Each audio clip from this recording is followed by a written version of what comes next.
Langsung kita talim hari ini. Sebelum kita bahas pendakian ruhani kitab Manajil Syekh Abdul Rauf Al-Sinkili, masuk bab yang agak sulit, yaitu bab akhlak ya, kelompoknya akhlak. Itu 31. Kita landasi dulu pemahaman karena masuk pemahaman ke spiritual. Kunci pendakian puncak spiritualitas Islam bab 1.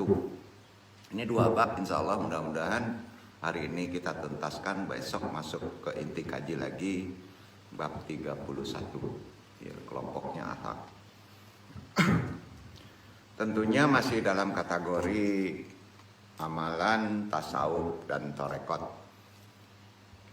Assalamualaikum warahmatullahi wabarakatuh. Waalaikumsalam warahmatullahi wabarakatuh.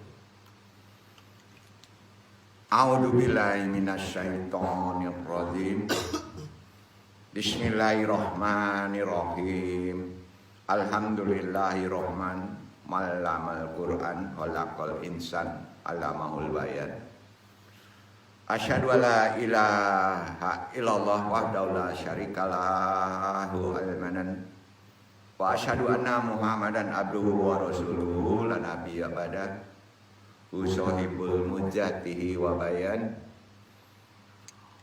Allahumma sholli wa sallim wa barik man huhiya Qur'an sayyidina wa maulana Muhammadin alladhi kana hulluhu Qur'an wa ala alihi wa sahbihi alladhi tamashhaqqu Qur'an. Allahumma innaka afuwun tuhibbul afwa wa'fu anna manna ya karim. Amma ba'du. Ilahi anta maksudi wariddoka matlubi atini mahabbataka wa ma'rifataka. Astaghfirullah ghafurur rahim. Astaghfirullah ghafurur rahim. Astaghfirullah ghafurur rahim. Zikir jahar. La ilaha illallah. La ilaha illallah. La ilaha illallah. La ilaha illallah. La ilaha illallah. La ilaha illallah. La ilaha illallah.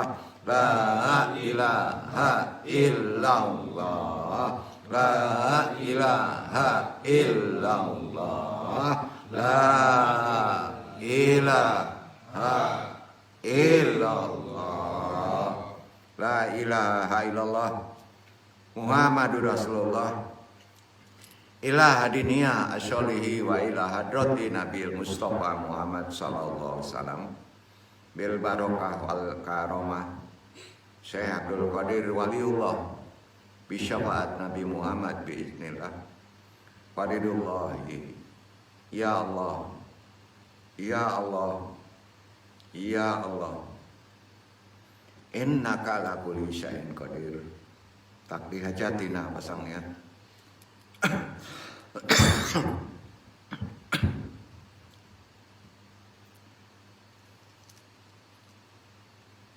Wa khususon ila ruhi Sayyiduna Ahmad Hakikatullah. Wa khususon arwahi Nabiullah sallallahu alaihi wasallam.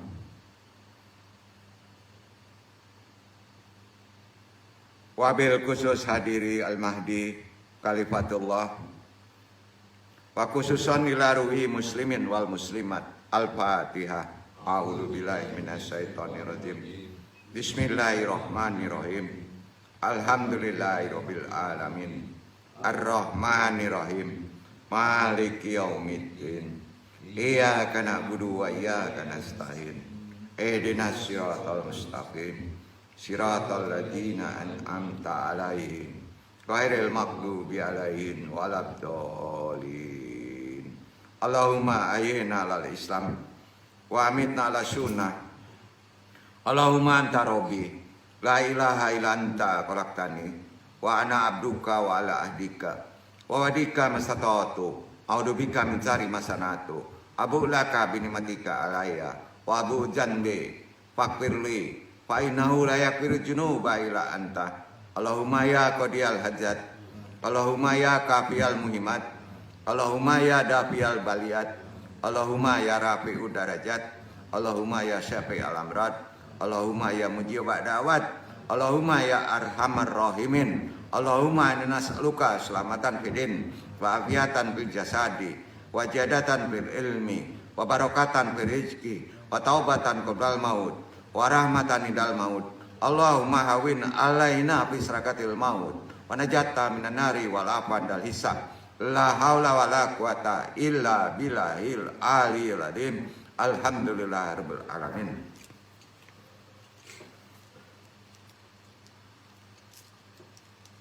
Rabbi shrah sadri wa yassir amri wa qul datam lisani yafqahu qauli.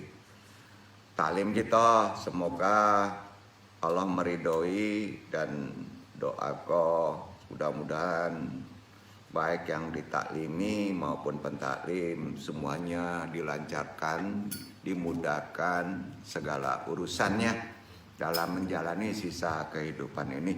Sa'adatal kuroma para alim wabil khusus ikhwan YMA yang anduk taklimi, dan kita minta doakan dan sama-sama kita muliakan tentunya guru-guru kita, dan tadi sudah kita minta izin khususon dilaruhi al-mukarram sahibil wafa Tajul Arifin Abah Anam Suralaya jo para wakil talkinnya, wabil khusus ndak lupa pula dan kita bahas kitab-kitabnya Syekh Burhanuddin Tuan Keulakan, tidak lupa jajaran guru-gurunya Syekh Abdul Rauf Al-Sinkili. Sama-sama kita kirim Al-Fatihah. Al-Fatihah. A'udzubillahi minasyaitonirrajim. Bismillahirrahmanirrahim. Alhamdulillahirabbil alamin. Ar-Rahmanirrahim. Maliki yaumiddin. Iyyaka na'budu wa iyyaka nasta'in. Ihdinas siratal mustaqim. Siratal ladzina an'amta 'alaihim ghairil maghdubi 'alaihim waladdallin. Alhamdulillahirabbil alamin. Wajali wajiro min ali rabbana taqabbalanna wa baina qaumina bihaqi anta khairul fatikin. Syahadatul masyayikh khusus jamaah sebagian yang mengikuti taklim harikah baik yang hadir maupun yang offline ya di luar sana, seluruhnya muslimin muslimat yo dimanapun berada, rahimakumullah. Suatu ketika ini taklim kita landasan dulu ya sebelum kita memahami amalan daripada jalan ruhani. Kemarin kita sudah bahas 30 ya, agak semi-semi kebatiniah dan zohir. Sekarang murni mungkin kebanyak kebatiniahnya. Tapi tidak lupa johirnya gitu kan, karena bertorekot pun harus kuat bersyariat ya. Suatu ketika ada orang yang memiliki banyak kitab, ini ulama nih sampai berpeti-peti, yang duduk di kamar lagi kitabnya ya. Banyak kitabnya Pak. Nabi pada hari itu diberi wahyu ya, kitabnya nggak ada gitu ya.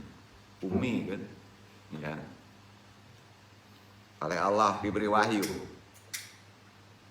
Kata Nabi beritahu orang itu nasihatnya, kitab filsafat ada, zaman Yunani lengkap dia ya, kitabnya banyak, kitab-kitab Persia, bahkan agama Semit juga ada kitabnya beliau ini. Karena sebelum Nabi waktu itu agama yang populer sebelum Nabi diangkat Rasul adalah nama Ibrahimik ya. Agamanya Ibrahimik atau tauhid ya. Di situ banyak dipetik oleh agama-agama kepercayaan, doktrin-doktrinnya bukan doktrin ajarannya, banyak didoktrinkan menjadi penemu seseorang seolah-olah itu yang disebut ajaran-ajaran Konfusius, Buddha, ya, agama-agama lama. Ya. Beritahu orang itu, kata Nabi, nasihatkan. Nasihat beliau ini begini bunyinya. Ini bisa, nasihat Nabi ini selalu langgeng ya, bisa diamalkan sampai sekarang.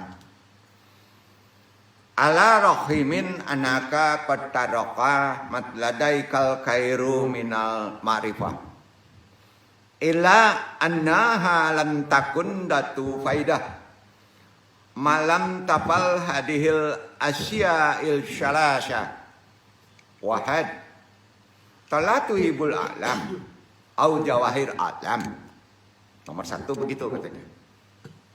8-9. Nomor 2, tadullatu tasidu syaitan wala syalasya. Nomor 3, ya.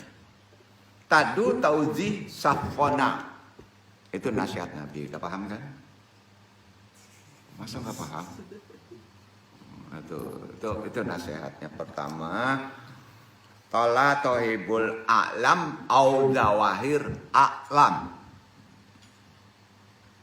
Meskipun engkau mengumpulkan ilmu yang banyak, maka tidak akan ada manfaatnya kecuali melakukan 3 perkara. Yang pertama, tola tohibul a'lam au zawahir a'lam.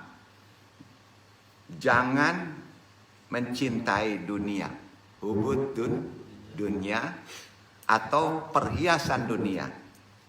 Bahasa Arabnya zaman itu tola tohibul a'lam au jawahir a'lam.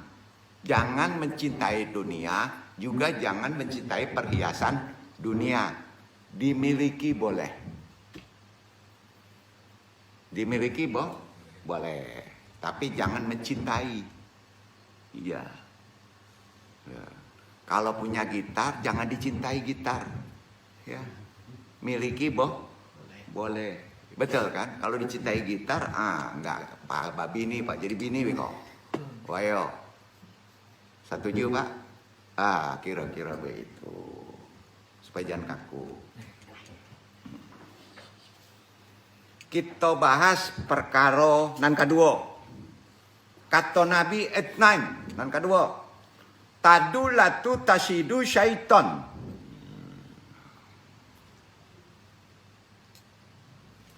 Kira-kira apa, Pak?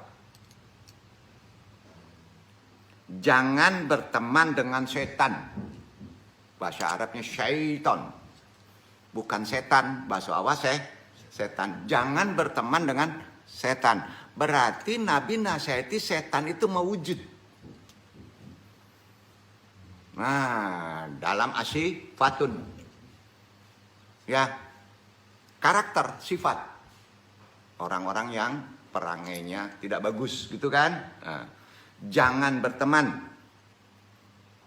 Wala syalatsa nan ketiga. Kata Nabi tadu tauji safona nan ketiga. Kita belajar sakete bahasa lamo. Ya. Bahasa Minang lamo tuh. Ya. Tidak menyakiti seseorang. Kalau dihina, Pak, doakan. Jangan dihina lagi. Belum tentu yang menghina lebih mulia dari ya yang menghinanya, kan begitu. Jadi itu kata Nabi nasihatnya. Walaupun buku kamu sebanyak berpeti-peti, ya betul kan? Meskipun engkau mengumpulkan ilmu sebanyak-banyaknya, ala rohimin anaka kotarakamat ladaika.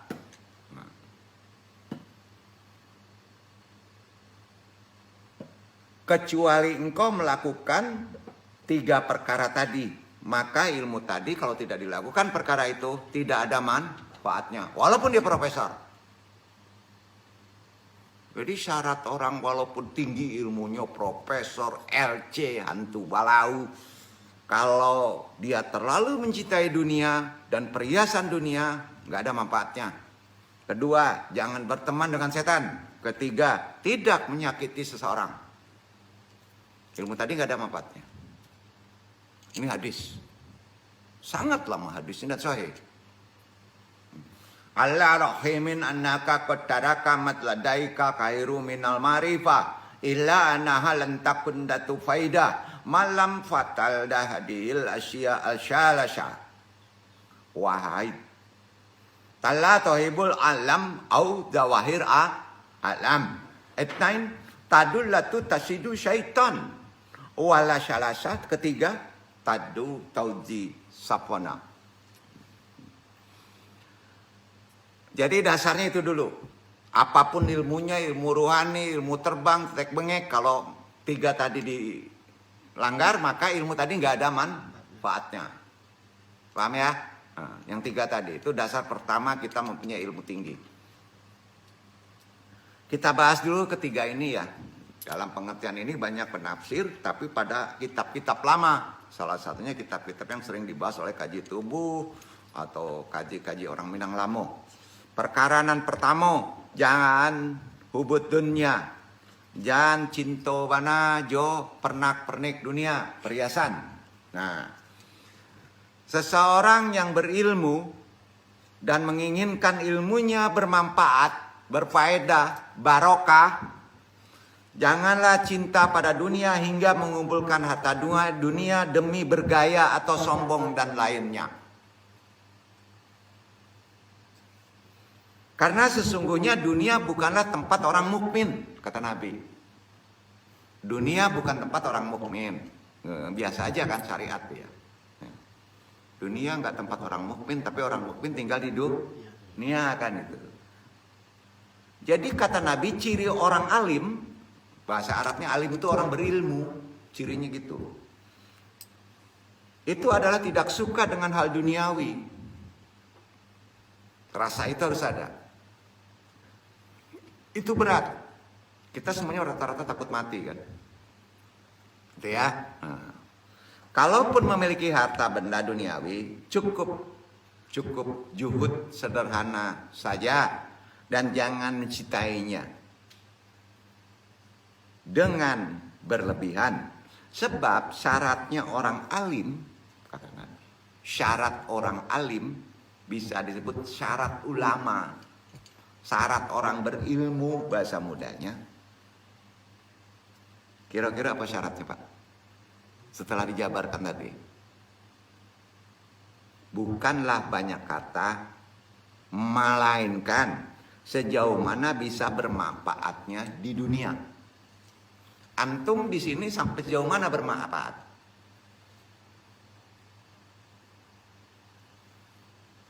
Ambo umurnya baru 25 tahun dong. Manfaat ambo membuat gembira orang juga nyanyi. Alhamdulillah, mudah-mudahan Bapak.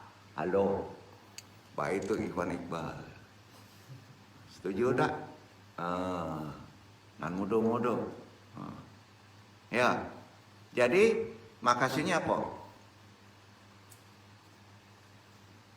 Banyakkan manfaat apa saja.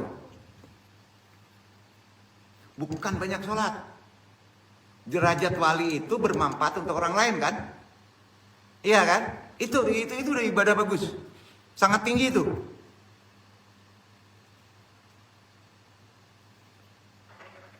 Jangan engkau suka dengan uang. Kata Nabi itu. Aneh, nggak enak tak? Anong jamin di sikoda kalau adonan ndak sukupi tianu kayo mah. Betul kan? Adonan kayo kan?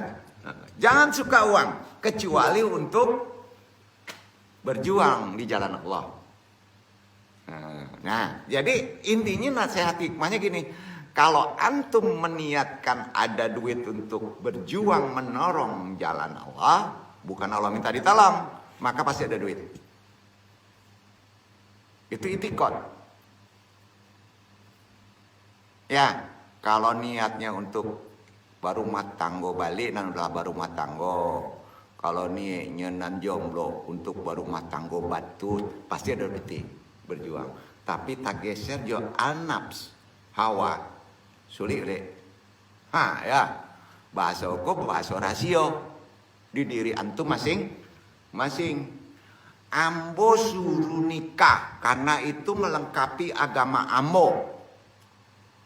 Orang anak alun nikah agamanya baru setengah, Pak. Setengah.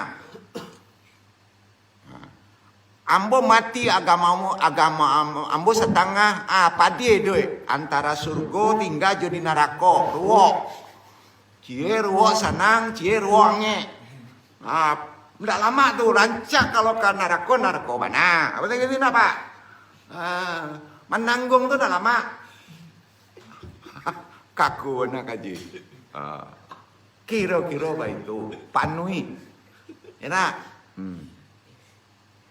Jadi dunia itu untuk orang yang berilmu. Karenanya syarat orang alim bukan banyak harta, tapi bermanfaat nggak antum di atas dunia. Tandanya capek antum suruh berumah tangga, nah, supaya jangan mubazir pada si di luar. Banyak, 2 berbanding ampe. Mana kayak kiamat itu Pak, 2 berbanding ampe. Beko antum salah nan mudah-mudah, kalah juga 60 beko. 60 bisa berdoa sekali bisa datang 3 ke mana? Habis beko ba?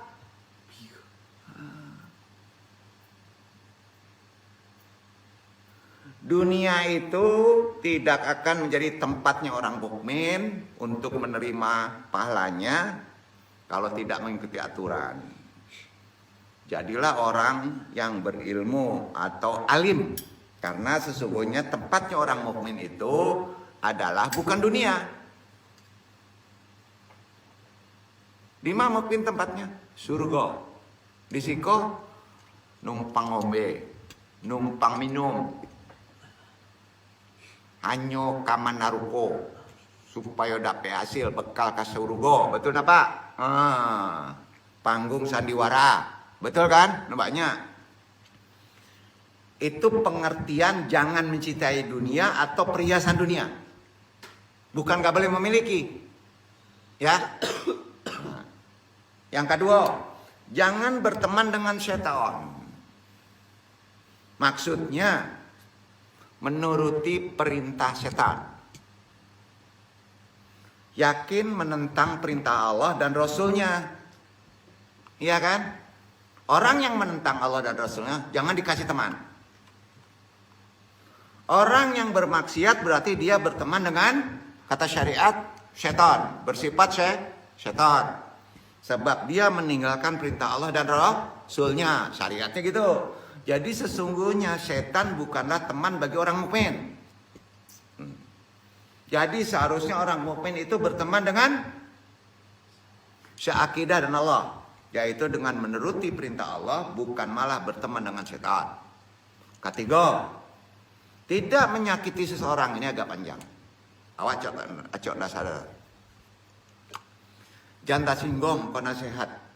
Seorang ulama harus menerima difitnah, harus menerima dilecehkan, karena Nabi lebih berat pelecehannya. Betul kan? Ingat itu. Makin tinggi makin badai, makin berilmu makin kuat ujiannya. Yang ketiga, jangan menyakiti seseorang. Hukum Al-Furqan kena itu, keseimbangan. Antum menyakiti satu kena satu, itu Furqan. Ya, belum dalam pengertian ruhani. Jangan mengganggu seseorang. Menyakiti aja, mengganggu aja nggak boleh, menyakiti apalagi. Ya. Termasuk makhluk. Pertanyaannya, salah samuik liwat menggaduh sih. Besok, ayo. Makonyo pas kita punya piaraan ayam, mati juga Pak. Cik samuik, cik ayam mbak. Keseimbangannya itu, kan kita tidak sadar. Kadang kalau matinya bingung pula, alah penyakit corona ayam gitu. Kira-kira begitu. Kadang kala kita bingung, awalan bedoso. Jangan mengganggu apapun dia makhluk Allah juga, kecuali dia mengganggu kita ada hukum keadilan, kan itu ya, adil. Karena itu bukan pekerjaan orang beriman. Seorang mukmin jangan membuat kesal seseorang. Kesal aja nggak boleh. Makanya kalau di Andong tidak suka berpandangan ekstrim. Kadangkala walaupun betul kata-katanya, ya, orang itu kan punya nafs, ya, akan image-nya menjadi salah, apalagi kalau intelektualnya rendah. Apalagi kalau hobinya menyalahkan, menyakiti hati orang mukmin. Masa ngebom di masjid-masjid, Pak? Orang mukmin kan salah, hanya beda mazhab. Lucu ya. Padahal perbedaan itu adalah rahmat, kata Allah kan. Makanya sekali-kali bercanda itu dibolehkan. Karena Nabi juga bercanda, tapi sekali-kali. Sekali-kali rebana, sekali-kali ke kafe boleh dong, boleh. Ikut tiap hari ke kafe, Bapak. Ambo kan nyari piti di sini. Nah, Pak. Nah, tapi nian untuk bermanfaat. Kan itu. Pokoknya jangan menyakiti seorang. Tapi kalau serius kadang-kala, misal serius terus hidup juga bahaya. Omongannya bisa menyakitkan. Walaupun kok ngomongnya halus, tapi mukanya serius bisa menyakitkan. Betul ya? Nah, kelihatannya khusyuk, tapi bicaranya nyelekit ujungnya. Bahaya nggak? Bahaya ya? Nah. Zaman sekarang banyak orang berpandangan ekstrim, setuju? Lihat timbah Google. Kalau nggak ekstrim, nggak banyak nge-like. Gitu ya? Nggak salah dong itu? Ya, betul kan? Kadang ekstrimnya dibuat-buat, Pak. Yang lucunya muka badut, ngomong ekstrim, kan lucu jadinya. Iya kan? Ada kan? Nah, dalam pidato pasti mengkritik orang nasihatnya. Ya. Yang duduk kan kayak begitu. Tunggu dulu ya. Nabi sangar atau tidak? Orang sering menyebut lemah lembut. Nabi itu memimpin 300 tentara. Ya, 300 tentara. Komandan di depan menghadapi ratusan ribu tentara. Pas perang, lemah lembut, Pak. Bisa lemah lembut gak? Bacu kata, Pak. Teriak-teriak. Sarang. Sadis. Ada saatnya lembut, ada saatnya keras. Sepakat? Jangan terlalu lembut, jangan terlalu keras, pandai menempatkan ke Islam. Kini kan Rambo top. Ustadz Gundar KW katanya. Tiap ngaji Gundar KW siapa? Oh, enggak bisa. Nah, tuh. Andong kadang-kala bagarana. Mengikuti sunnah. Cari di YouTube. Nan luna saja. Nan menangi saja. Nan nyanyi saja. Nan kare saja. Nabi dah itu. Ada saatnya lemah lembut, ada saatnya keras, ada saatnya marah, ada saatnya tidak marah. Setuju? Tahu nggak Nabi? Ke orang-orang pintar tuh sadis. Ke orang-orang pintar sadisnya, ke Baduy ada sadis nggak? Walaupun dia, karena kebodohannya dia harus dengan lemah lembut. Begitu ajaran Muslim. Nan cadia jangan lemah lembut. Kini kan terbalik. Umarom mantari bukan mantari apa? Mantari kesehatan lah gitu dah. Lemah lembut. Tak balik kaji kok. Itu menjilek namanya. Jangan tersinggung. Ya. Makanya kesal itu ada saatnya ya orang itu dikesalkan. Betul kan? Karena dia harus digitukan memperbaikinya.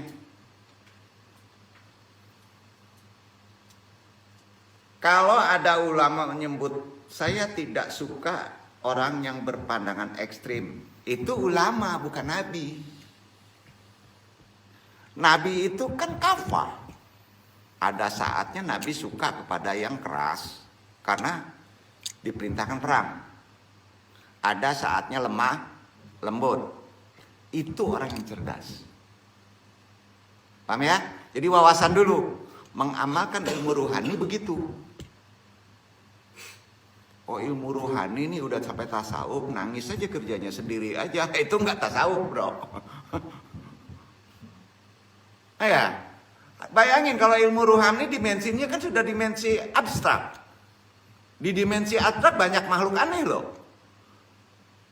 Kita samakan dengan kelemah lembutan di makhluk aneh itu. Hancur antum. Masuk dunia santet gimana? Ya. Nggak ditangkap tuh, jadi jangan duduk tubuh api ditangkap bekole. Ngaco, dibawa ke fisik. Babak belur lah. Damam kan nggak boleh begitu. Ya nah, kira-kira gitu.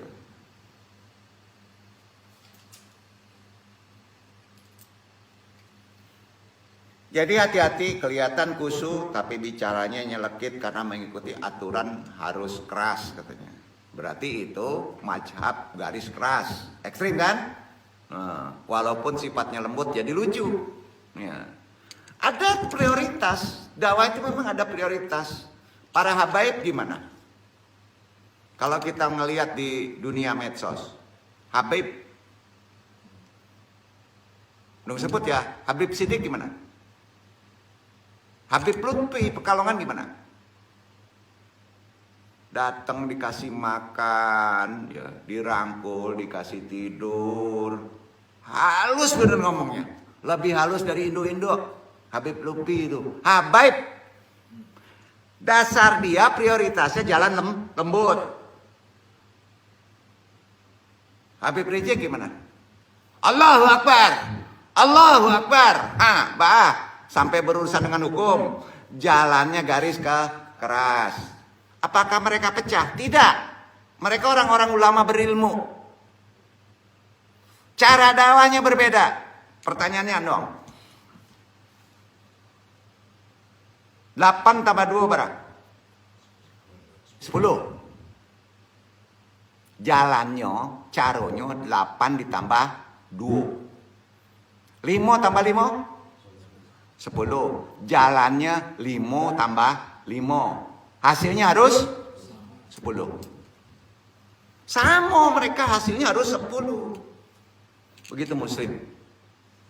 Bersatunya begitu ulama dulu. Paham maksudnya? Nah, banyak jalannya. Ampe tambah 6, 10 juga. 3 tambah 7, 10 juga. Yang penting hasilnya lillahi ta'ala. Kalau diandung ridha Allah. Walaupun jalannya beda-beda. Andung mungkin prioritasnya metafisik, tasawuf, ya. Yang di luar sana syariat. Jangan dibenturin dong. Betul kan? Mereka kan sama ujungnya. Supaya umat berakhlak baik. Setuju? Berdosa kalau antum udah tahu masih menghujat mazhab lain. Sampai nggak nih? Nah, udah ya. Ini bukan ilmu menggampangkan semua agama, tidak. Karena Allah tiap perbedaan adalah rahmat. Baru duduk kan pemahaman itu ya. Nah, kira-kira gitu. Ini yang aneh-aneh nih yang sebut ya. Ini ngaji bukan untuk antum sebetulnya, untuk yang duduk. Ya, termasuk antum lah dapat pemahaman. Enggak ngecilin. Karena ngaji andung gaya mursid, Pak, gitu. Enggak apa-apa, walaupun berat. Ketika talim, ketika bercengkrama, bercanda pasti sering menyalahkan orang. Kalau karakternya udah nempel. Bukan lagi menyalahkan di zaman akhir zaman. Gawat nih ya Pak. Bapak lihat aja kalau misalnya kiai antum, mazhab antum, misalnya channel YouTube gitu. Ya, umpama banyak yang mengkafirkan. Dulu nggak ada, nggak berani. Karena paham ilmu. Ya. Banyak yang mengkafirkan, menyalahkan itu masih sepele, bro. Ya. Kalau menyalahkan orang masih sepele. Tapi sekarang sudah mulai banyak orang yang berani mengkafirkan. Abu Hangwe cali itu mengkafirkan orang. Aduh, Abu Hangwe namanya Abu entah orang mata. Tapi di zaman akhir banyak orang yang sukanya mengkafirkan orang lain. Andaikan Nabi menjumpai mereka, pasti Nabi bersabda begini. Laqad ajat janjina jahadan marratim sufman malanahum lam yakun lafaluha. Pasti begitu hadis. Jangan pernah menyakiti seseorang karena itu bukan perbuatannya mukmin. Menyakiti aja nggak boleh. Jadi ajaran agama Islam sebelum kita naik yang lebih tinggi ya, itu yang paling ditekankan apa? Untuk amalan sesama manusia. Bahasanya satu ya. Ini udah makomatnya keren nih. Tawadu. Apa namanya? Tawadu. Syarat tawadu naik ke 31 itu tawadu nanti. Tawadu. Antum tidak akan naik makomat spiritual antum kalau tidak tawadu. Apa tuh tawadu dong? Begini, jika antum tidak bisa tawadu secara rasa, tawadu di dalam. Ya. Tawadulah antum secara ilmu. Berarti ada ilmunya. Karena sifat tawadu yang berilmu akan abadi. Kalau raso akan habis. Pusing. Gini. Tawadu yaitu perilaku manusia yang mempunyai watak rendah hati. Apa? Rendah hati. Tawadu itu rendah hati. Rendah hati. Indah tinggi hati. Katonan sapadan jo tawadu ialah ongas.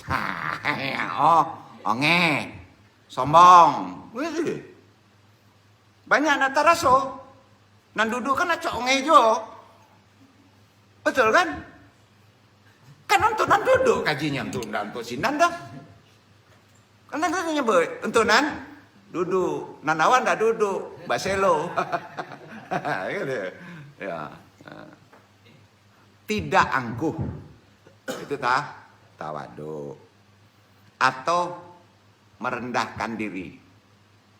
Walaupun dia bisa menghancurkan bumi, tetap tawadu. Sepakat? Nah. Jadi katonan sepadan de tawadu rendah hati, indah onge, tidak sombong. Lawan dari kata tawadu lawan katanya apa? Kalau di Quran disebut takabur. Ya. Jadi sikap tawadu ini menjauhkan manusia dari sifat sombong. Betul kan? Maka sikap sombong itu tidak minta didoakan. Lakukan lawannya. Rendah hati. Bare apa? Kalau lawan naik memuncak pak mbah sombong kok. Tawadu hilang pak. Betul kan? Latih pelan-pelan. Amalannya ada amalan metode torekot. Itu metodenya. Ya. Apa kira-kira jikirnya? Jikir mayat. Jikir mati namanya tuh. Waduh tuh. Ya. Bukan sabar lagi. Contoh gini. Saumpamu antum merasa sudah menjadi kiai. Atau tokoh hebat di suatu wilayah. Baru wilayah.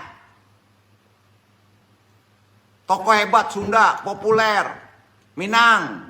Umpama. Renungkan nih, orang tawadu di ilmu gini aja deh, ilmunya ya. Tapi di tempat yang lain, tempat lain, misalnya populernya di Sunda, di Minang, di tempat lain, agama juga sudah jalan. Dan di daerah lain agama juga sudah berjalan. Betul kan? Sama mereka misalnya populer di sana untuk agamanya. Sama agamanya kan sama. Di sana jalan, di sini jalan. Betapa tidak pentingnya saya di kawasan-kawasan yang tidak butuh saya. Allah berkehendak di sini, mereka berkehendak di sana. Tawadu juga dong. Atau pada era sebelum antum ada. Di tempat antum daerah sudah ada orang populer. Betul kan? Bahkan ada orang yang kaya supaya tawadu. Dengan cara seperti itu untuk menasihati, orang pasti tawadu. Aitat. Hai Abuya, antum populer kini, banyak pengikut, ya. Umpama kok di daerah itu. Dulu sebelum antum adon lebih populer enggak?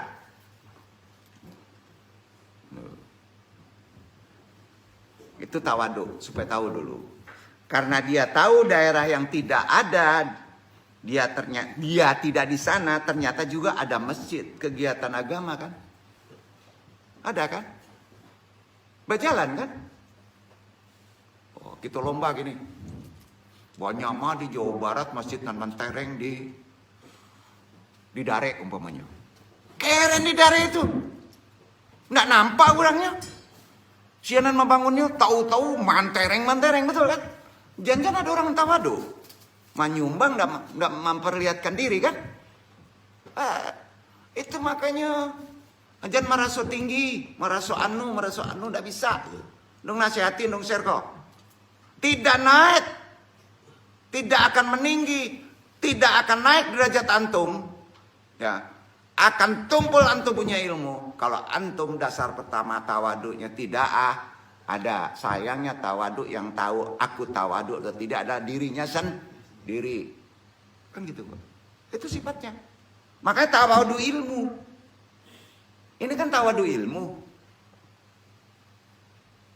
Ya, andung berdoa kepada Allah bukan mengecilkan, mudah-mudahan dengan cara begini bersyukur andung berterima kasih, andung salawatkan. Ya, pengantarnya Kiai Google jo Kiai YouTube kan. Pengantarkan ini bisa sampai ke ini. Jangan di Al-Fatihah kan, ini enggak makhluk. Betul kan? Bersyukur. Jadi bersyukur pada awak ini. Walaupun bergeser cuma berapa jam saja udah tiba ke situ.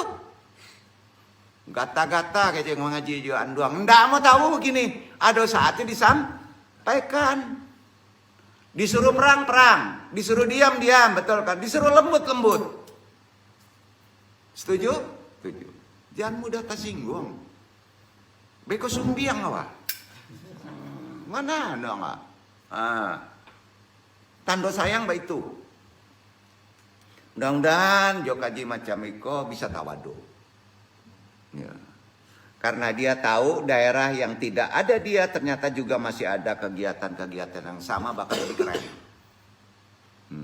Sehingga kita tidak merasa bahwa jika tidak ada saya agama tidak jalan. Kalau mulai kacau kok. Ya. Itu zaman Wali Songo, zaman Saisyuk Katumbah. Indah ado saya Burhanuddin, Islam juga jalan. Setuju nak? Karena Islam itu kehendak Allah kan? Aduh. Tawadu lah bro. Ya. Tidak ada antum agama juga jalan. Betul?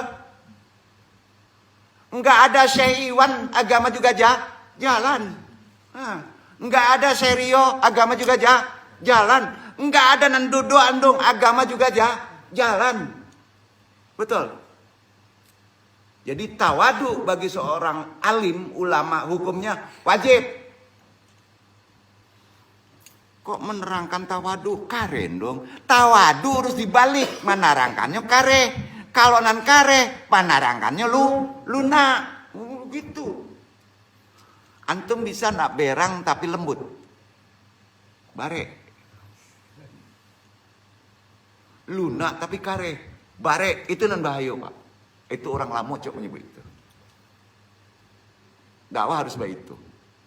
Jadi kalau awak dakwahnya tawadu ya, siap-siap. Kampak pisau di meja. Ya, tapi kalau dakwahnya misalnya kelembutan, ya kelembutan. Gundar kawe. Jadi zaman kini tak balik. Tak bukti. Nan gundar kawe ternyata jo kecoa larinya. Tiba diuji, kabur tuh mah. Percaya enggak? Apa orang lama menyebutnya?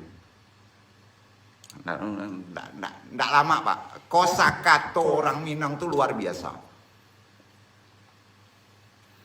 Indah ada antum, agama juga jalan. Demikian juga pada ilmu. Misal, ilmu ekonomi. Ilmu musik, sampai gelar profesor sekalipun dia berilmu. Sebelum ada kamu berprofesor, banyak orang kaya. Banyak nggak? Nggak profesor lagi. Nah, banyak orang yang tidak kenal kamu kaya raya, betul? Sadis benar kajian dong. Indah. Tawadu itu tawadu ilmu. Itu juga ikhlas. Betul? Ikhlas hamba tawadu indah ado pusing anda mah. Ikhlas ndak rendah hati kan repot. Iya enggak? Jika belum bisa ikhlas secara rasa, kalau antum ikhlasnya ulun bisa dirasakan, ikhlas selalu secara ilmu.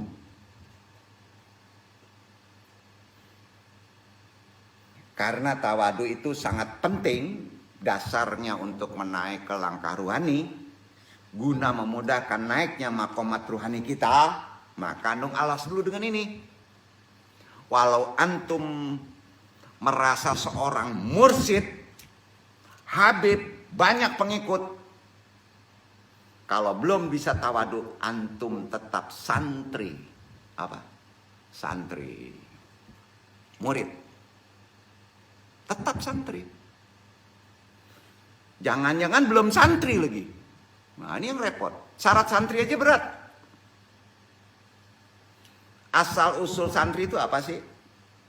Ada dua acuan. Kita pahami dulu ya. Ini intern dirinya.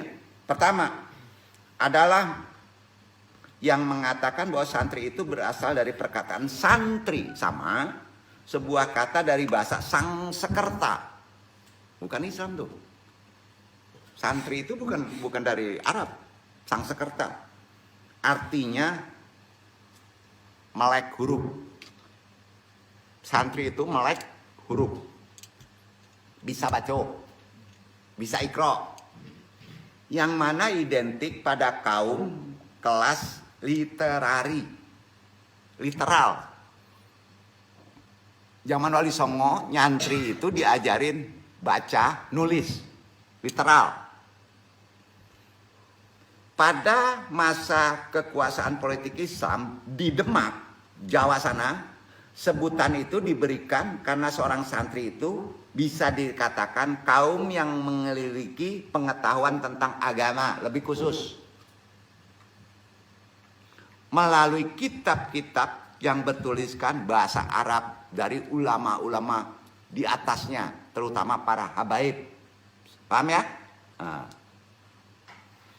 Dari sini bisa diasumsikan bahwa santri berarti tahu agama. Tahu agama. Antum mondok pesantren jadi santri supaya tahu agama. Ya. Melalui kitab-kitab lama, ya, Ihya Ulumuddin kan dipelajari kalau di sana. Apalagi kitab kuning itu nyantri. Atau paling tidak seorang santri itu dapat membaca harus Al-Quran. Betul kan? Nah, makna kedua santri tadi. Adong tunjukin. Masalahnya Ado merasa sudah di atas santri. Itu. Ya. Yang kedua. Santri sesungguhnya berasal dari bahasa Jawa. Dari Sangsekerta kan dasar juga. Dari asal kata cantrik. Tahu cantrik. Kalau di wayang-wayang itu ada cantrik. Artinya seseorang yang selalu mengikuti gurunya kemanapun gurunya pergi. Mairing, guru ke situ, baik itu. Maksudnya bukan jadi satpam. Kini banyak ulama mairing, streaming, cari kepeng. Betul kan? Nah, terus menjago badannya supaya jangan cair. Dia pusing. Cantrik tuh. Bawa golok lagi. Ala ndak betul, Pak. Ya. Jadi seorang cantrik itu kemana gurunya pergi, diiringi terus. Tentunya tujuannya dapat belajar darinya. Sampai gerak omongannya, kelakuannya dipelajari. Nabi kan begitu sahabat, Pak. Enggak dakwahnya aja. Tindakannya dipelajari. Keahliannya juga dipelajari. Ya. Kalau didalemin ngiringin nih, kemana nih? Ke laut, ngapain? Manggil Roro Kidul. Itu bukan nyantri, nyantro namanya. Betul kan? Jadi sekali-kali ngiringin kemana? Oke, di sini nangkep-nangkep ngejar-ngejar buru hantu.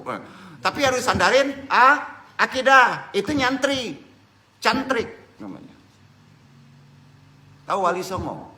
40 tiap berangkat tuh, repot dia, diiringi. Hanya belajar catat tuh semua itu. Kanjeng Sunan Gunung Jati tiap berangkat kerepotan dia ngumpet-ngumpet. Jalan dicatat. Tingkah laku ilmu. Ya. Baik itu kanuragan. Ya. Diikuti. Pasti dia merasa benar. Hati-hati kalau nggak paham ilmunya. Jadi santri tidak mengalami pergeseran secara menyeluruh sebenarnya pada dunia santri saat ini. Tapi aplikasi pemahamannya nggak jelas. Kan itu yang paling penting. Iya kan? Bukan jadi satpam. Ya. Kalau saat ini banyak pondok pesantren yang memiliki ribuan santri, perhatiin santrinya itu. Perhatiin. Takut banget nggak? Bingung. Ada yang bermukim di asrama, tapi umum yang cantrik ini tidak bermukim di asrama. Yang cantrik ini bermukim di luar asrama, pas gurunya keluar dia ikut. Itu namanya cantrik. Selalu mengikuti gurunya kemanapun pergi supaya dapat menimba ilmunya, itu tujuannya. Kenapa? Salah satu anugerah yang diberikan Allah kepada manusia adalah kesempatan mencari ilmu. Jadi antum kemari tolibul ilmi, itu anugerah dan itu Quran. Banyak orang dikasih waktu tapi nggak bisa datang kan? Banyak kan? Pahami itu anugerah. Jadi kesini itu pertolongan Allah. Ya, yang duduk bisa tolebul ilmi, tidak ada sandaran dengan intelektual agama, anugerah, betul kan? Sama.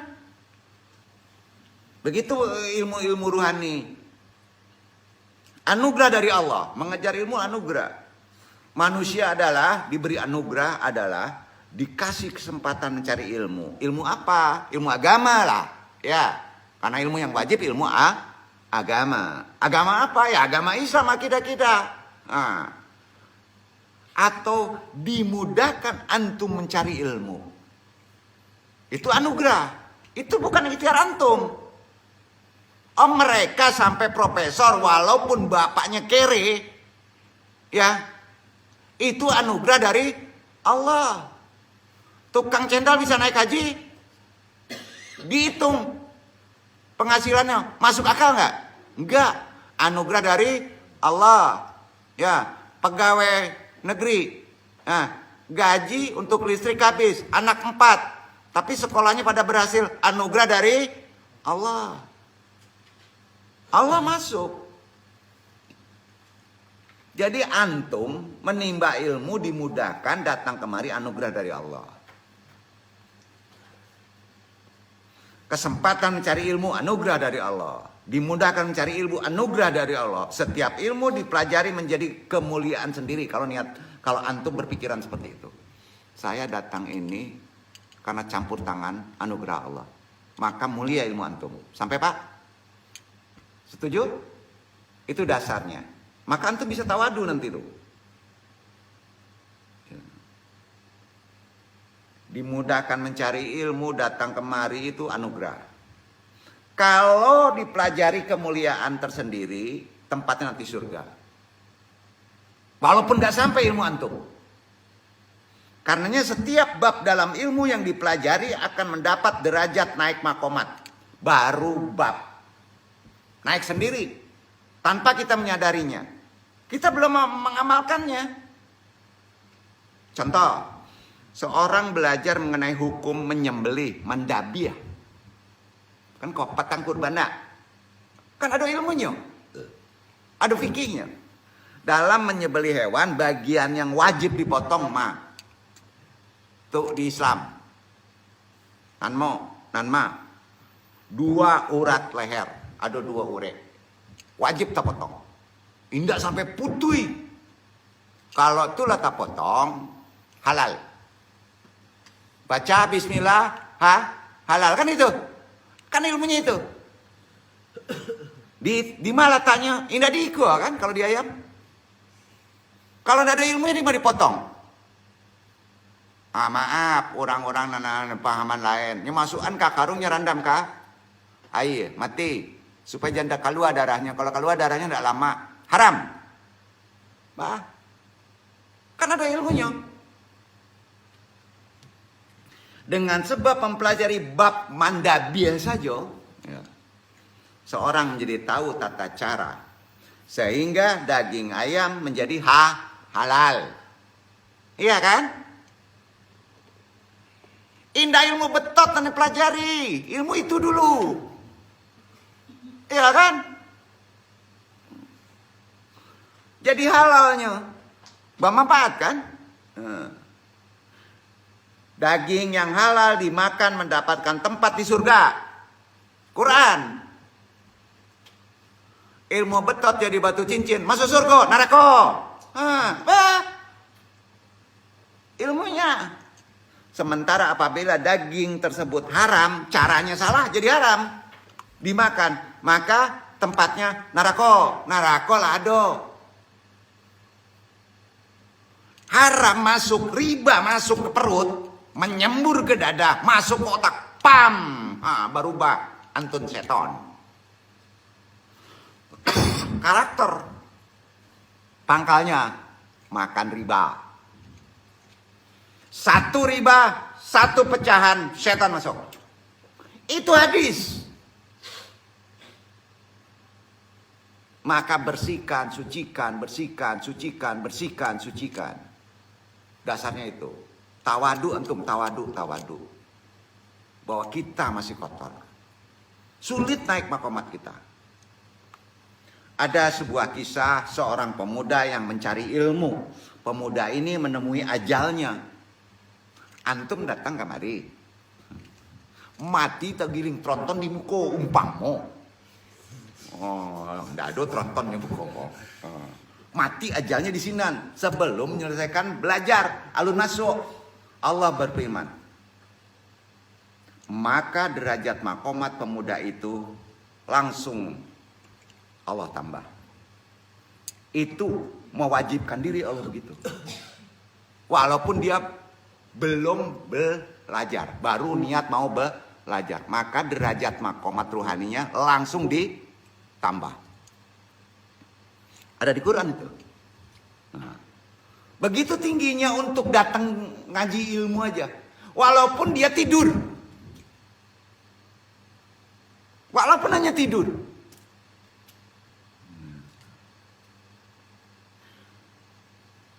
Jadi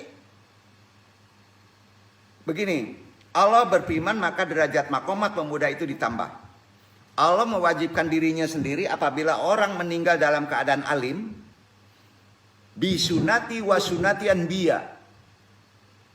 Hadisnya begitu, Qurannya begitu. Atau masih dalam keadaan mau bertolebul ilmi, maka orang tersebut akan dikumpulkan dalam satu kemuliaan, berkaromah tinggi, berderajat tinggi dengan guru-gurunya. Pemuda tersebut berkata, mati capeknya, alun bang ngaji doh, bahwa ia hanya memiliki 2 selisih derajat makomat dengan para nabi. 2 selisih. Jadi gini, kalau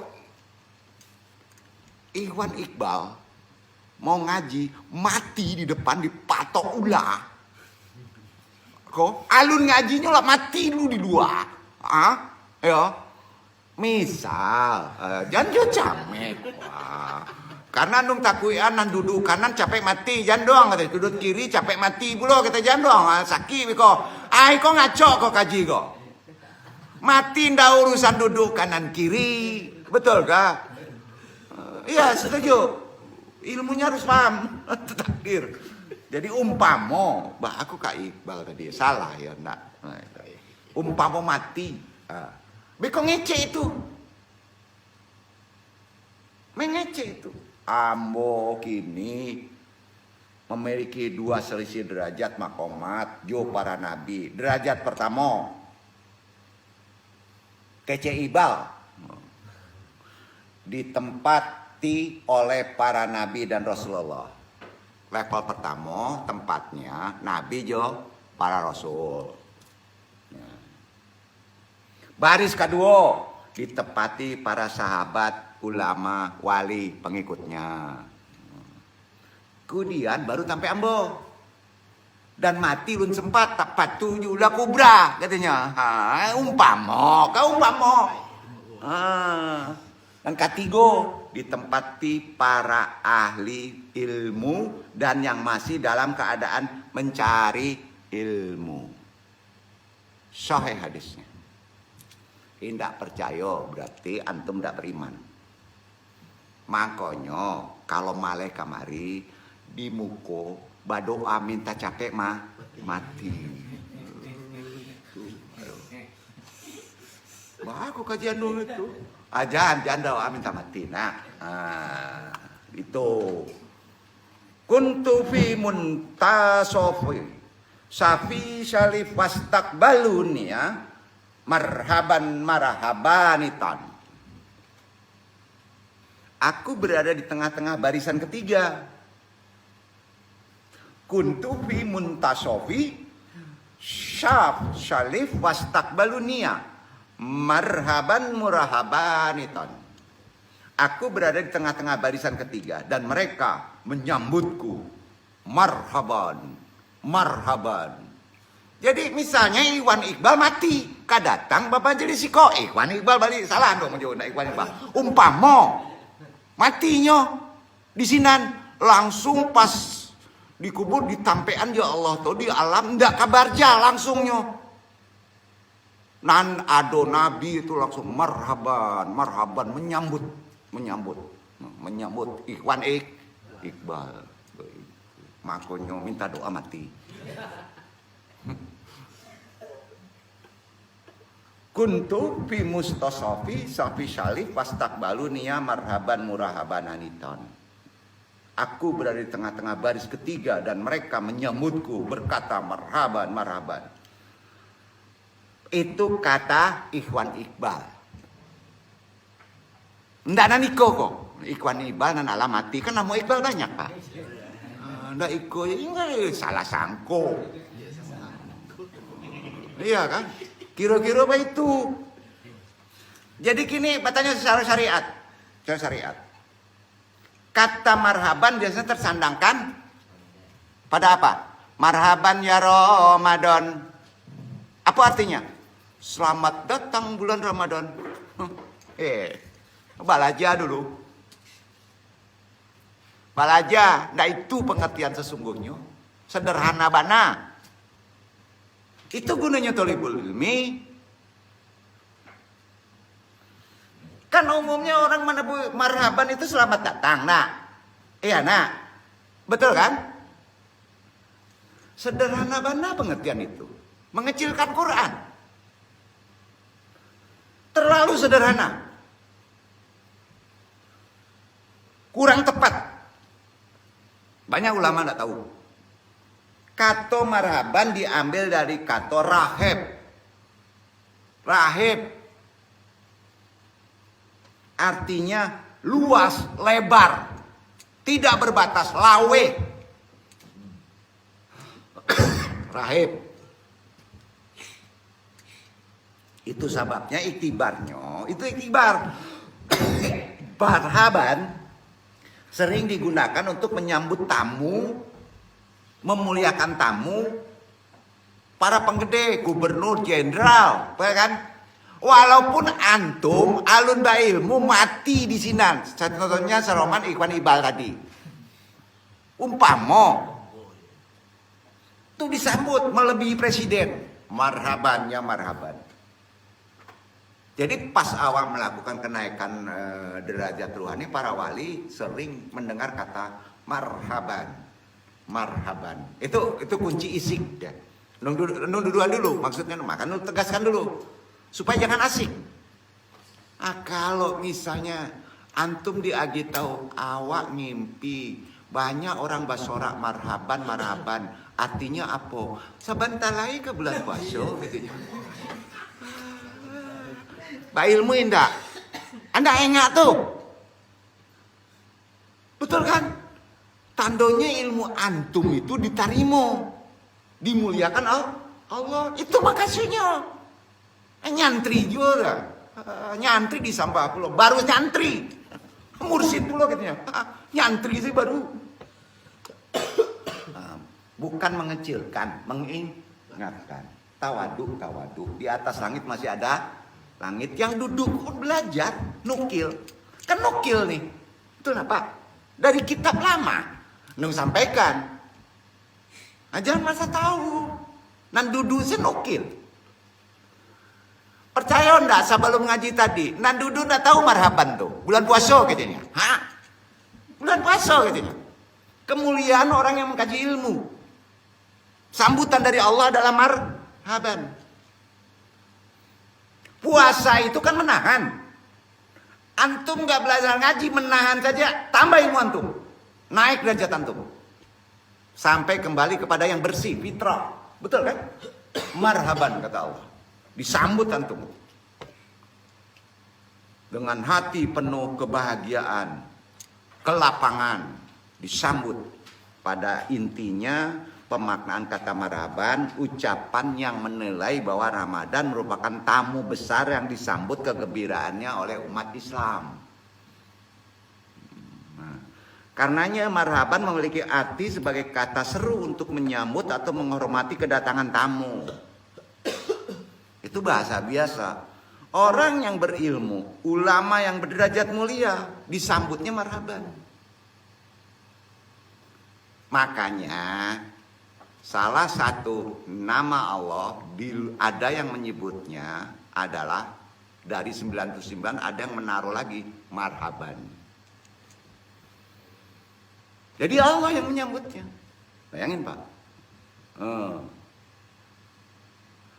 Dalam perjalanannya hingga hari kiamat kehidupan kita, pemuda tersebut diceritakan mendapat penambahan derajat seperti yang dijanjikan Allah.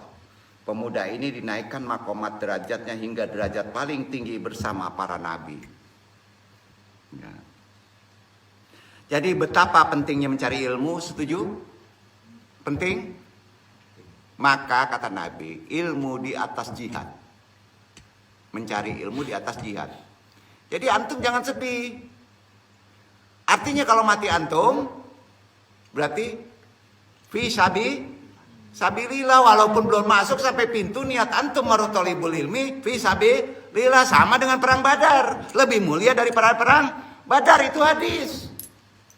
Anda pernah ngaji itu. Makanya orang yang ngerti itu dikejar tuh kalau ada ulama duduk. Ribuan. Nah, ini konser yang dikejar, Pak. Pusing. Penting mana konser?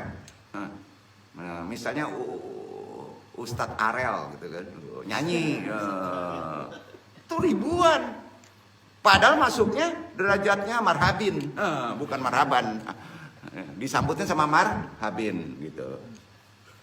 Pentingnya mencari ilmu. Mempelajari beragam varian ilmu bertujuan untuk mengetahui beragam variasi sifat-sifat yang dibolehkan oleh Allah. Al-Asmaul Husna, keren tuh. Salah satu cara untuk mempelajari ilmu sekaligus mendapatkan berkah ulama adalah dengan membaca kitab-kitab karya ulama yang lama. Salah satu sekarang. Berkah ada itu. Karena apa berkah ada? Tandanya gini, ilmu kan banyak. Ya, kalau ilmu itu, misalnya ilmu ekonomi.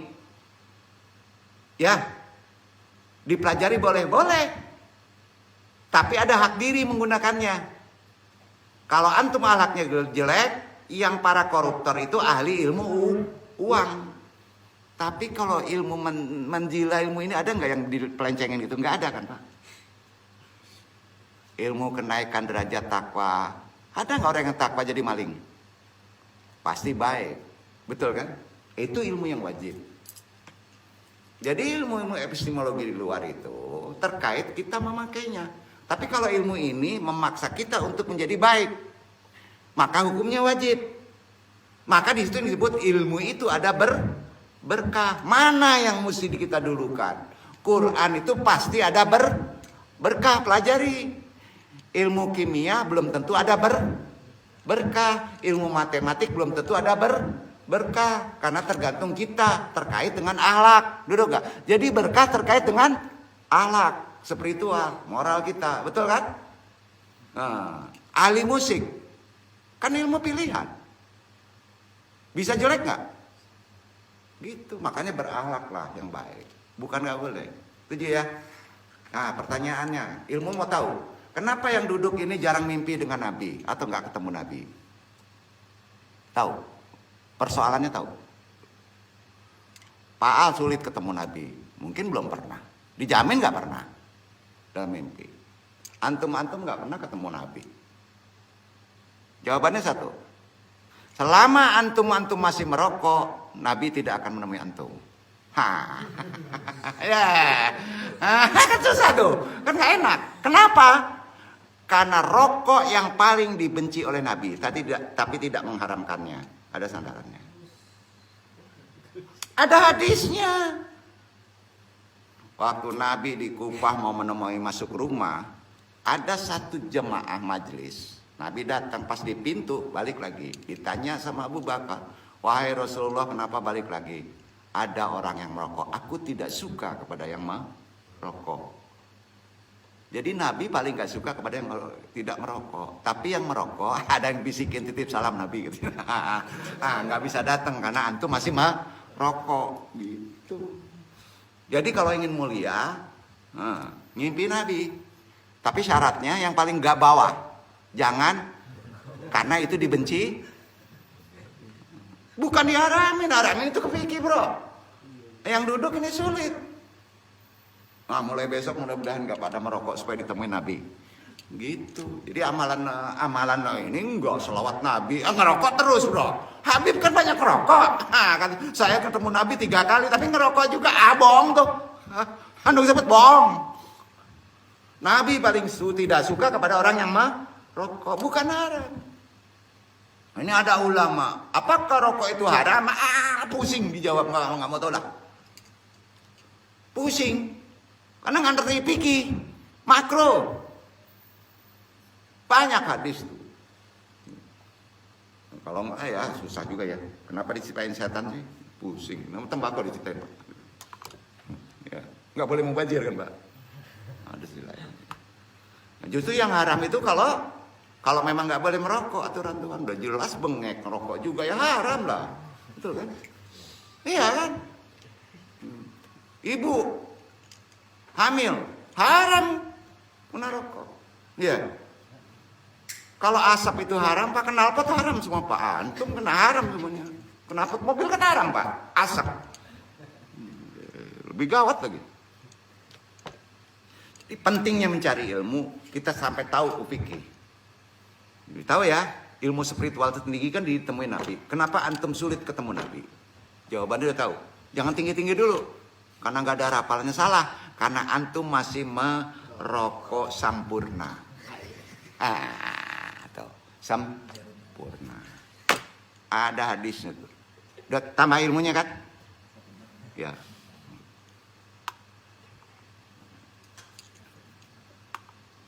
Jadi berkah membaca ilmu lama itu tadi. Ya, yang duduk baru tahu itu. Ternyata ada hadis. Nabi sulit ketemu di mimpi karena Nabi paling benci melihat orang yang merokok. Benar juga ya. Kita berdoa kepada Allah mudah-mudahan bisa tidak merokok. Pokoknya namanya asap merokok deh, gitu. Nggak mau tahu kayak yang lain gitu loh, ya asap rokok itu. Nah, knalpot juga rokok. Itu sebabnya menukil, mengambil ilmu dari yang lain. Pentingnya membaca kitab para ulama adalah untuk apa, Pak? Kalau Quran berat, wajibkan aja. Kenapa? Untuk menyamakan hati kita, perangai kita, pikiran kita dengan yang menciptakan ilmu tadi yang disebut ulama. Itu yang disebut barokah. Duduk ya. Sampai ya. Bahasa barokah sampai ya. Barokah bukan klinik ya. Untuk bisa menyamakan hati dan pikiran kita seperti ulama. Itu yang disebut barokah. Manfaat dari belajar adalah dapat meniru kan. Hakikatnya pengen jadi profesor ekonomi supaya dia meniru menjadi orang kaya, betul kan? Dokter jantung meniru supaya ilmu dokter supaya jadi seorang dokter jantung. Jadi meniru, betul kan? Nah, kalau antum belajar Quran supaya apa? Supaya antum bisa bersifat seperti Quran, meniru sifat Quran. Setuju? Setuju. Meniru, nukil. Itu sebabnya orang yang belajar benar maka surga tempatnya seperti pemuda yang diceritakan tadi. Kita contoh orangnya. Imam Al-Ghazali tahu ya? Tahu. Seperti kisah Imam Al-Ghazali, kembali dari persaingan lari seperti junun. Nabi Yunus putus asa, dakwah, nggak ada yang bisa baik, lari dia ke laut, caplok sama ikan nun. Betul kan? Meninggalkan jemaahnya nggak boleh.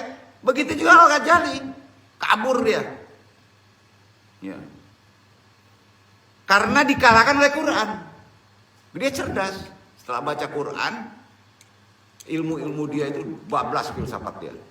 Habis sama Quran. Setelah baca Quran, dalamnya Quran, lari dia, mengasihkan diri. Di situ Imam Ghazali baru sadar bahwa para Rasul Allah mengalami fase didustakan, disakiti oleh masyarakat. Tidak lari. Sampai apa? Ya. Kalau ada ulama takut difitnah, bingung kan dong? Nabi gimana? Parah nggak?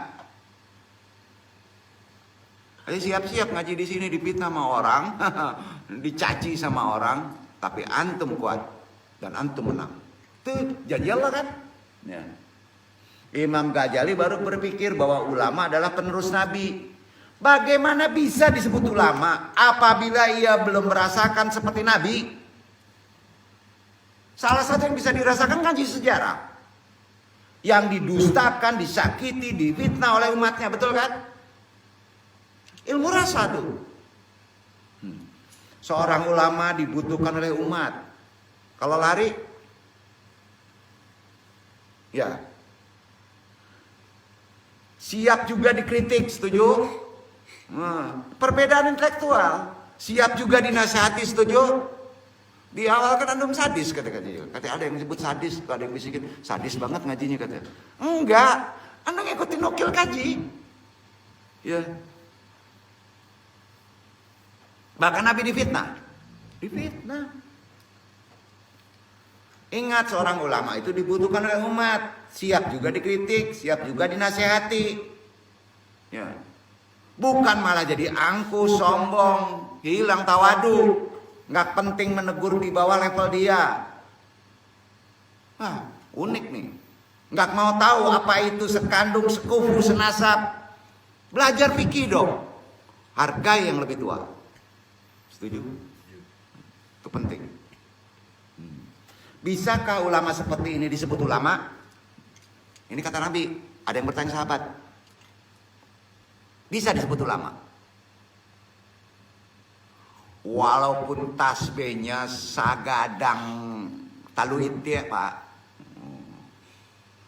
Ya, walaupun KB-nya sepanjang langit jo bumi Pak. Pantaslah disebut ulama. Yang namanya ulama pasti makomatnya tawadu. Tembus nggak tawadu? Tawadu, dikritik, terima. Difitnah, alhamdulillah. Dijelekan orang, alhamdulillah. Betul kan Pak? Berat kan? Berat. Wajib ulama tawadu. Kan udah disebut tadi. Lawan tawadu, sombong, angkuh, sok. Kalau pejabat umaro yang ditawadukan itu namanya kata Quran. Kalau yang keren-keren yang datang langsung tawadu, dia hormati, dia junjung, itu namanya ulama su'u. Itu Quran. Belajar dong. Betul kan? Tanda apa dong nasihati? Banyak yang kayak gitu. Nggak manfaat, ilmunya nggak ada manfaatnya. Riba juga nanti. Kelibet juga itu. Bukan maksud menjatuhkan. Umar bin Khattab, para sahabat menerima semua kritikan, menerima semua. Ada seorang ibu-ibu pas Umar sedang ngomong, wahai khalifah, salah. Apa jawabannya? Tangkap dia. Gitu nggak? Enggak. Di Petrus aja dia. Enggak. Kata Umar apa jawabannya? Bayangin Umar nih, presiden loh. Lebih luas loh dari sini loh. Dia sudah sampai Eropa menguasai waktu itu. Apa jawabannya? Antum betul, saya salah. Tuh pemimpin, tuh ulama. Nggak mau disalahin, ngaco ini. Negeri kita demokrasi katanya. Gimana nih? Keras banget tuh dia. Enggak, ada saatnya kita begini. Jangan takut. Betul kan? Jangan takut. Ya, gimana ngadepi? Yang kelihatan aja takut, apalagi yang nggak kelihatan, bro. Makanya nubuji. Kita kejar yang nggak kelihatan, bener nggak? Supaya yang kelihatan nggak takut. Betul kan? Itu metode. Jadi nggak bisa, belum sebut ulama. Nyantri dulu deh. Karena makomat tawadunya belum nempel. Ulama wajib tawadu. Nah, itu aja. Jangan sampai jadi ulama suhu. Ini bukan maksud menjatuhkan. Berenung. Nah, ulama tuh harus siap dikritik, dihina, caci untuk kebaikan antum. Sesungguhnya antum ini ulama atau masih nyantri sih? Gimana bisa naik makomat? Betul kan? Nah, bagaimana bisa seorang yang alim tetapi tidak berada di tengah-tengah masyarakat seperti Al-Ghazali? Betul kan? Nabi Yunus saja kena, betul kan? Dan memilih mengasihkan diri di hutan. Betul kan? Enggak bakal di kampung, kalau udah ada pergi, merantau, ceramah. Begitu. Takut sama fitnah, takut dihujat, takut sama cobaan. Aduh repot nih. Tambah dicoba nanti. Jadi proses membaca Imam Al-Ghazali tadi telah menyelamatkan beliau, menjadikan sebagai ulama yang sangat tawadu. Akhirnya apa Al-Ghazali? Jadi wali Allah, Hujatul Islam, terkenal sampai sekarang. Prosesnya apa? Pertama salah juga, tapi diingatkan langsung oleh Quran. Ya, ini diingatkan sama Andung, marah juga kan? Kalau ada, di sini nggak ada, bener nggak ada. Di langit yang ada. Di langit yang ada. Marah juga kan aneh. Iya nggak? Betul kan? Jangan-jangan nggak baca Quran. Katanya yang banyak menciptakan kata Quran. Gimana ngajinya tuh? Ayo, kan yang logika-logika aja itu. Di antara barokah mencari ilmu serta membaca adalah tertolong serta dapat meniru dan menyamakan hati dengan pikiran ulama-ulama lama. Bukan disaingi. Gurunya disaingi. Ya, menciptakan tarekat sendiri tidak betul. Harus dinasihati. Setuju? Enggak betul itu. Bukan malah disaingi atau merasa dah tinggi ilmu sama dengan kacang lupa kuli. Semoga yang kayak demikian dikaruniai Allah jadi sadar diri. Jadi ada saatnya kita menyampaikan pada poin-poin yang seperti ini. Karena nggak mungkin lagi kalau ibarat awak dihadang, jo kejoliman harus betul-betul diberesin. Setuju? Ngaget nggak ngaji mandong? Kemarin bisa ketawa-ketawa, atau meledak naik ke atas. Tak singgung juga ngaji di Andung, bingung ya Andung Pak. Andung punya caro, Andung punya metode. Ada saatnya kita angkat senjata, ada saatnya kita mencucu, ada saatnya kita hano, ada saatnya kita lembut, betul kan? Itu apa? Karenanya Rasulullah bersabda, lam yakli syabun kotabu jahaban wariya dan la sholati illallah. Balah tu sodatil malaikatu bihim wa qamaratuhum rahmah wantaqalal wudu ilaihim wattaqarallahu la bainal malaikati lilladina kalakanu bil qurbi min. Tidak sekali-kali suatu kaum duduk-duduk untuk berzikir kepada Allah, melainkan para malaikat mengerumuni mereka dan rahmat meliputi mereka serta ketenangan akan diturunkan kepada mereka dan Allah menyebut mereka di kalangan para malaikat dekat di sisi Allah. Marhaban wahai umatku. Hadis riwayat Muslim. Sahih bro. Kalah aja hujan, kalah aja konser, beku menangi, menyasa dan ngaji di tempat siko, gitu. Kama kaji ke? Itu di luar sinan, di siko, deh rajin mana, sange rajin, dia rajin mana. Jadi di antara salah satu ciri khas pengajian para habaib, tahu para habaib, orang-orang yang dekat dengan Nabi, keturunan Nabi, cirinya apa? Perhatikanlah, selalu memulainya dengan membaca sholawat, wirid, zikir. Sholawat, wirid, zikir. Amalkan itu. Jangan penuhin sholawatnya juga, ada wiridnya, ada zikirnya kan, ada doanya. Kapa? Kalau enggak sholawat aja penuh, lupa pula sholat. Dia saking lamanya goyang pak, lupa subuh, tahu-tahu jam 8. Enggak batu juga kan. Apapun juga harus ada pada tempat dan ilmunya. Salah satu bacaan wirid yang sering dibaca saat mengisi taklim pengajian bersama para santri ya, atau pengajian umum. Ini melalui juriyat, yaitu zikir bersumber dari hadis Nabi.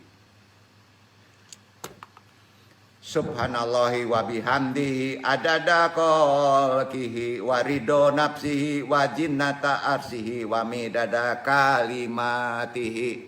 Apakah itu? Itu wirid. Ulang-ulang. Wirid itu diulang-ulang.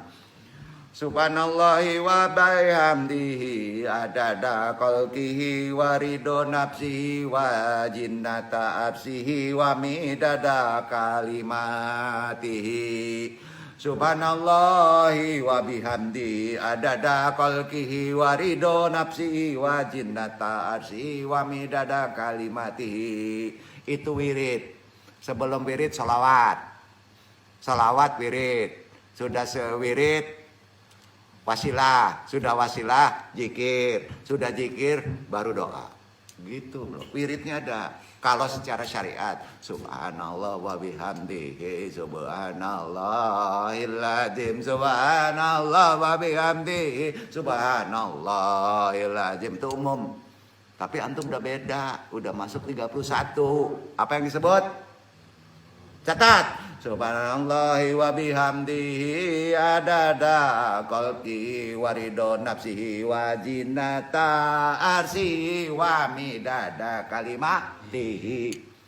Ada ridho, beda lagi. Kemarin kan kelasnya baru kelas 30. Kini 31. Tujuannya ridho ilahi, beda lagi.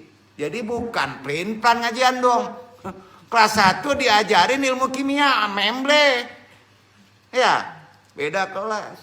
Maha suci Allah. Dan aku memujinya sebanyak ciptaannya, sejauh ridhonya, seberat timbangan arasnya, dan sebanyak tinta untuk menulis kalimatnya. Hadis riwayat Muslim. Pakai wirid nasab. Itu namanya wirid nasab.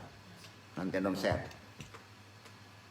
Baru kalau sudah wasilah, boleh wasilahnya penandung sampaikan secara singkat, nanti andong runut.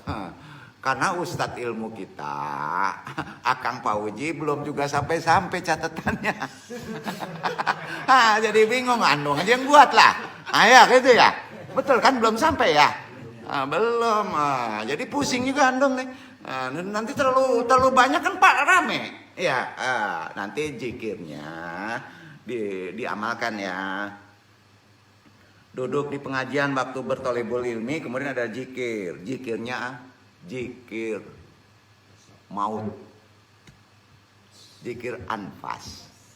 Zikir maut itu zikir anfas. Itulah praktek kita menjalani ruhani kita. Mudah-mudahan Allah meridhoi kita mendapatkan apa yang disebut rasa yang enak. Kan gitu. Itu aja dulu. Jangan ngambil karomah, berat banget, betul kan? Step by step.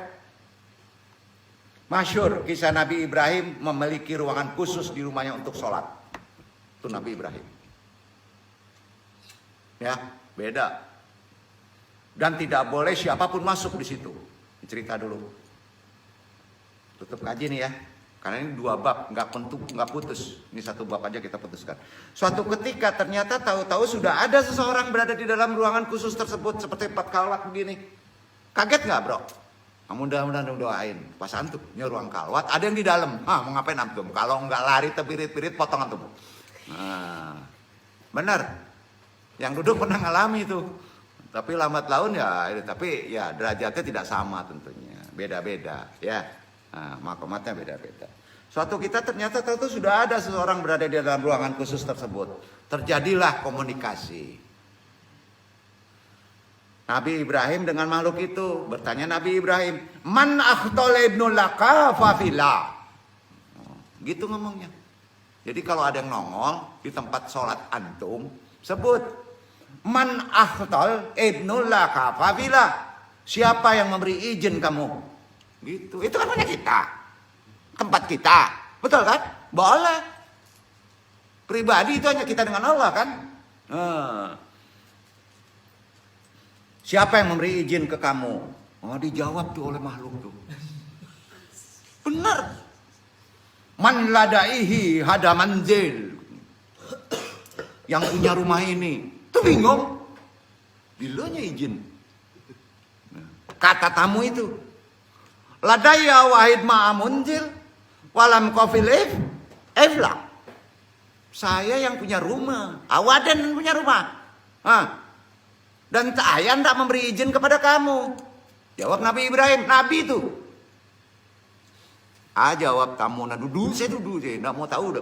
man yazannun liwa wadi yamlikul walaka wa hadal bait namullahu subhanallahu wa ta'ala. Itu jawabannya.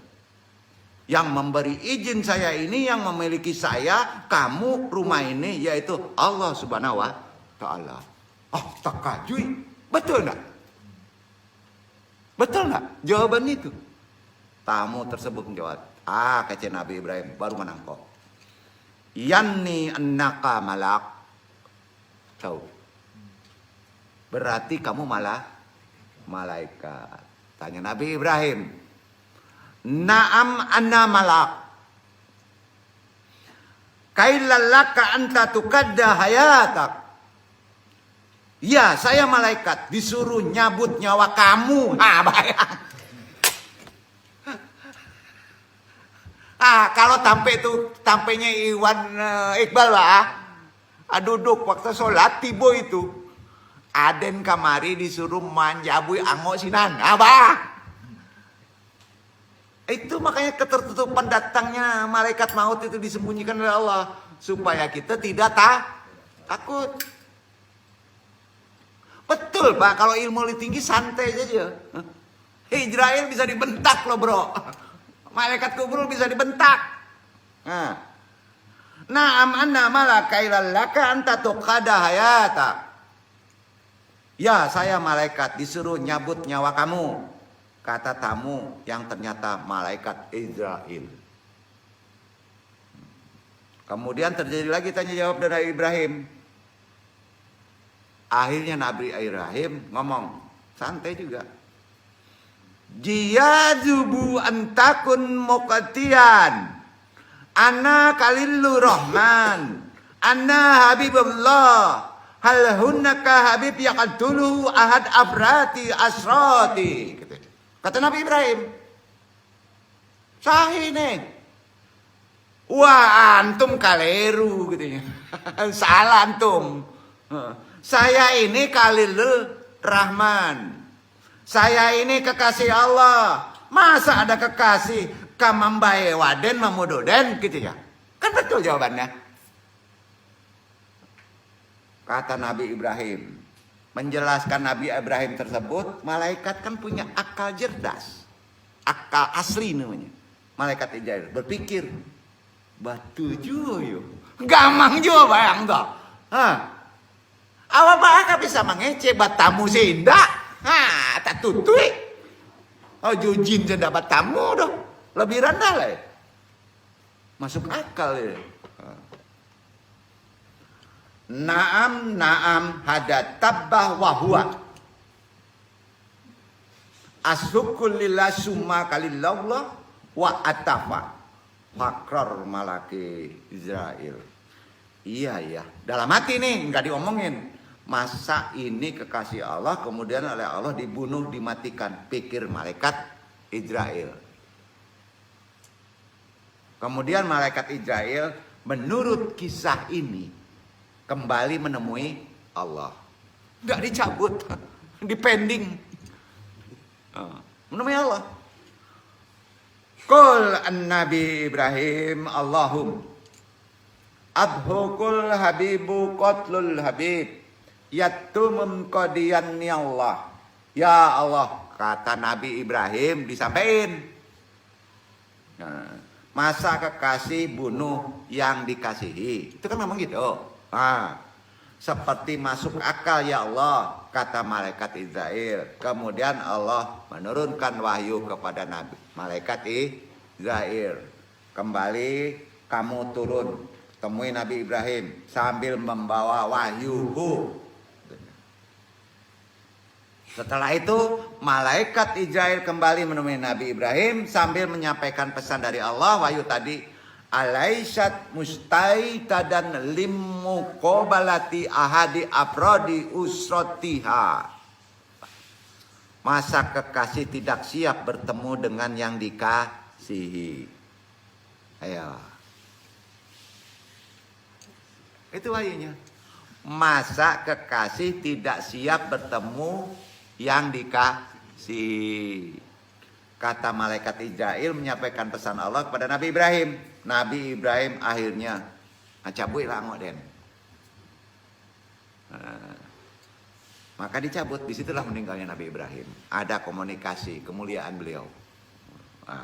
Ternyata dialog orang-orang pilihan Allah tersebut, makhluk-makhluk Allah tersebut, memberikan pelajaran kepada kita, setiap kebaikan, apapun juga kebaikan, setiap kebaikan rata-rata memiliki logikanya sendiri. Setuju? Setiap kebaikan rata-rata memiliki logikanya sendiri. Renungkan itu. Wabillahi taufiq hidayah. Ini kita masuk besok di bab kedua, agak lebih tinggi lagi. Mudah-mudahan kita mudah dan diberi waktu. Paidu andung. Wassalamualaikum warahmatullahi wabarakatuh.